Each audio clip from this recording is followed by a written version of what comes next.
Numbers 9. God spake to Moses in the wilderness of Sinai in the first month of the second year after leaving Egypt. Have the people of Israel celebrate Passover at the set time.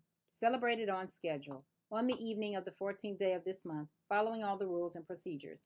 Moses told the people of Israel to celebrate the Passover, and they did, in the wilderness of Sinai at evening of the 14th day of the first month. The people of Israel did it all just as God had commanded Moses.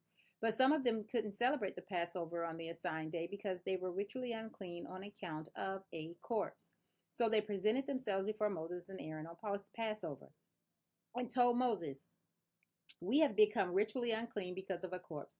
But why should we be barred from bringing God's offering along with other Israelites on the day set for Passover?" Moses said, "Give me some time. I found out what God says in your circumstances."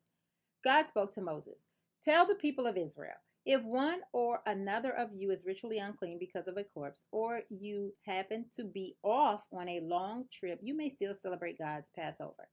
But celebrate it on the 14th day of the second month at evening. Eat the lamb together with unraised bread and bitter herbs. Don't leave any of it until morning. Don't break any of its bones. Follow all the procedures. But a man who is ritually clean and is not off on a trip and still fails to celebrate the Passover must be cut off from his people because he did not present God's offering at the set time. That man will pay for his sin.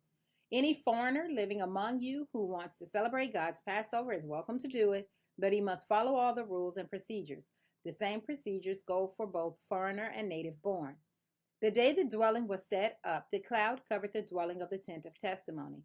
From sunset until daybreak, it was over the dwelling. It looked like fire. It was like that all the time, the cloud over the dwelling, and at night looking like fire. When the cloud lifted above the tent, the people of Israel marched out. And when the cloud descended, the people camped. The people of Israel marched at God's command, and they camped at his command. As long as the cloud was over the dwelling, they camped. Even when the cloud hovered over the dwelling for many days, they honored God's command and would march.